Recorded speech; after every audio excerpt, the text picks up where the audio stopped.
नमस्कार दोस्तों, बहुत बहुत स्वागत है आपके अपने यूट्यूब चैनल पर। ये आपका जो सब्जेक्ट चल रहा है वो है पॉल साइंस या पॉलिटिकल साइंस, जिसका चैप्टर नंबर फर्स्ट है, जिसका नाम है संविधान क्यों और कैसे।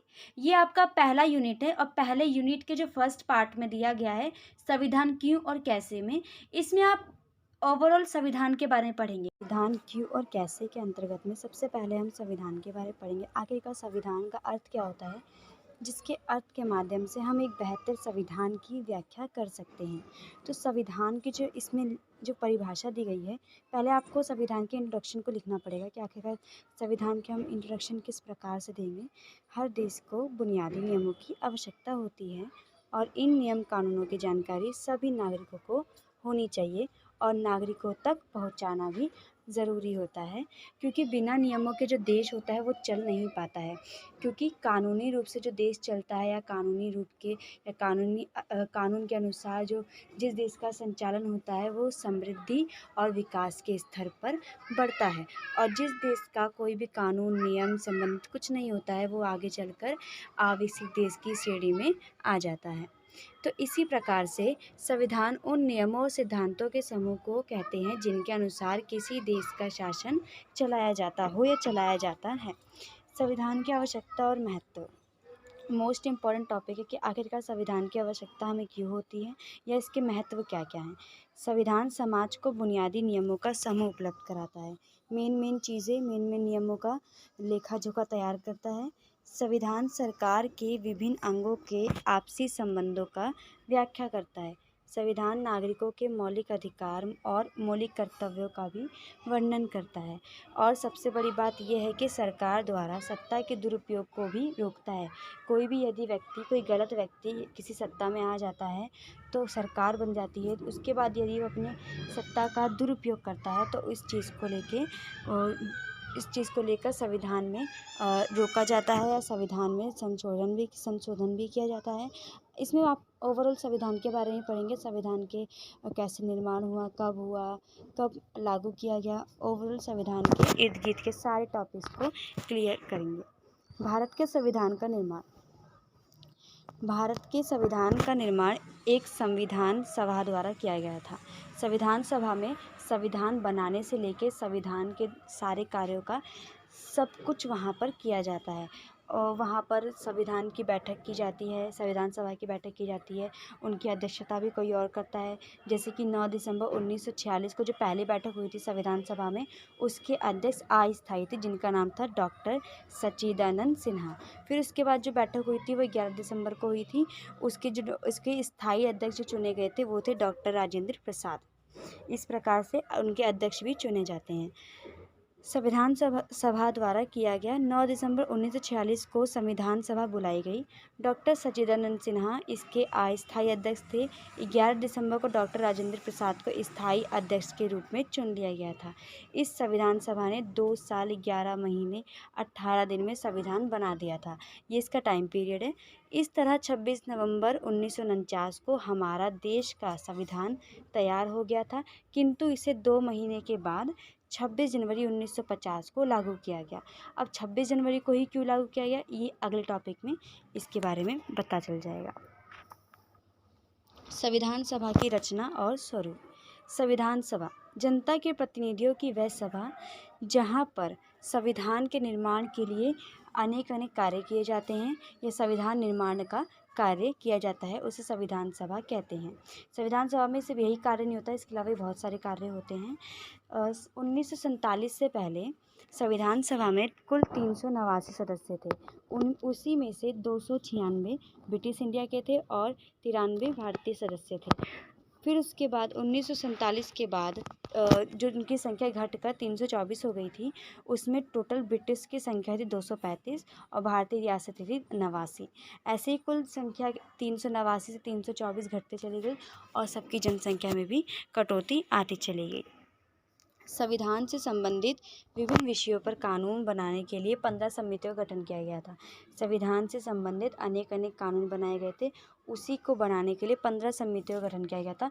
उसी के ऊपर 6 सदस्यों वाली एक प्रारूप समिति का भी गठन किया गया था। प्रारूप समिति के जो अध्यक्ष थे वो थे भीमराव अम्बेडकर, जिन्होंने 15 समितियों द्वारा की गई सिफारिशों के आधार पर प्रारूप समितियों के संविधान का प्रारूप तैयार किया था।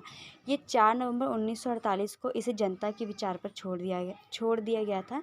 एक साल के लंबे विचार के बाद 26 नवंबर 1949 को संविधान सभा के अध्यक्ष डॉक्टर राजेंद्र प्रसाद इस पर हस्ताक्षर कर दिए और इसे पारित कर दिया।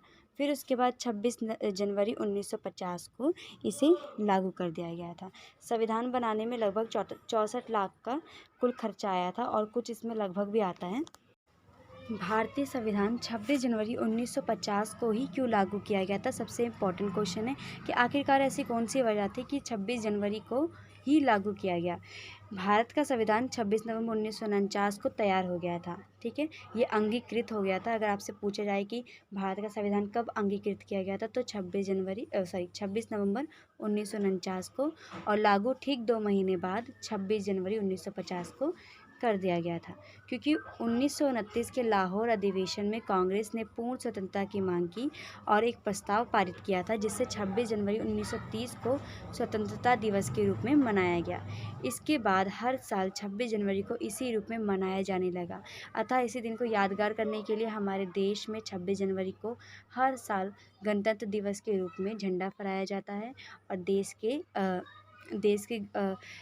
के लिए याद किया जाता है। और इसके साथ साथ मैं आपको बता दूं कि यदि आप पढ़ते हैं अनुच्छेद, आर्टिकल्स पढ़ते हैं, सूचियाँ पढ़ते हैं, भाग पढ़ते हैं, तो उनकी संख्या प्राचीन काल में अलग थी और वर्तमान काल में अलग है, क्योंकि कुछ ना कुछ जोड़े गए हैं, कुछ ना कुछ घटाए गए अमेंडमेंट के साथ साथ। तो अनुच्छेदों की संख्या जो मानी जाती थी पहले वो थी 395 और अब घटकर बढ़ के 448 हो चुकी है।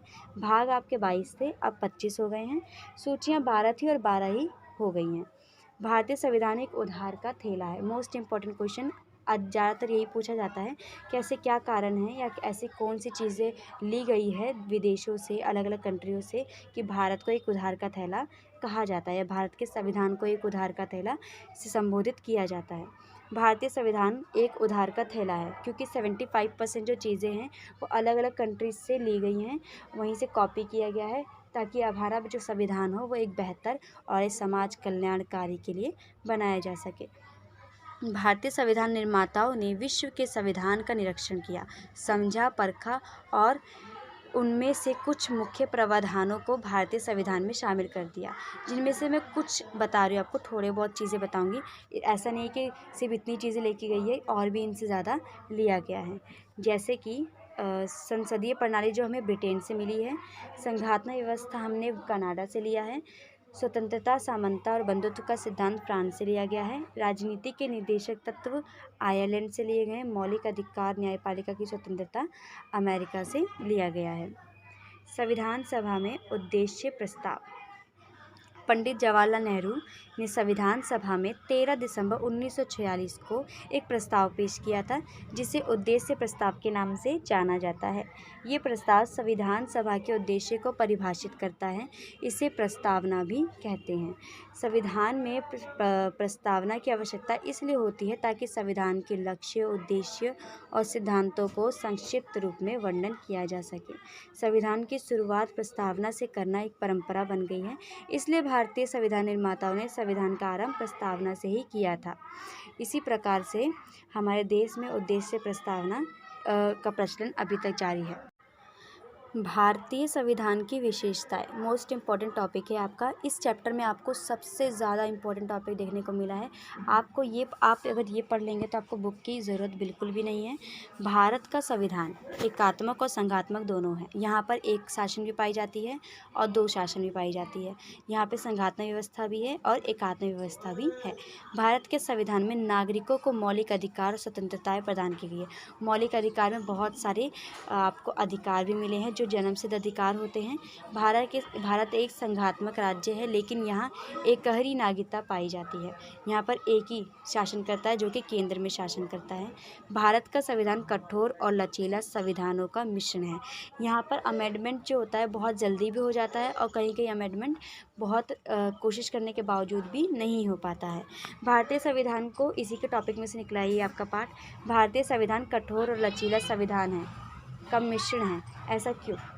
जिन संविधानों में जिन संविधानों में परिवर्तन बहुत ज़्यादा कठोर होता है उन्हें कठोर संविधान कहते हैं। जिन संविधानों में संशोधन करना आसान होता है उन्हें लचीला संविधान कहते हैं। भारतीय संविधान तो अमेरिका के संविधान की तरह कठोर है और ना ही इंग्लैंड के संविधान की तरह ज़्यादा लचीला है। भारतीय संविधान में संशोधन संबंधित प्रस्ताव संसद के किसी भी सदन में पेश किया जाता है। हमारे संसद में 2 सदन हैं, एक लोकसभा, एक राज्यसभा। यदि संसद के दोनों सदन साधारण बहुमत से पास कर दे तथा राष्ट्रपति इस पर हस्ताक्षर कर दे तब ये प्रस्ताव पारित कर दिया जाता है।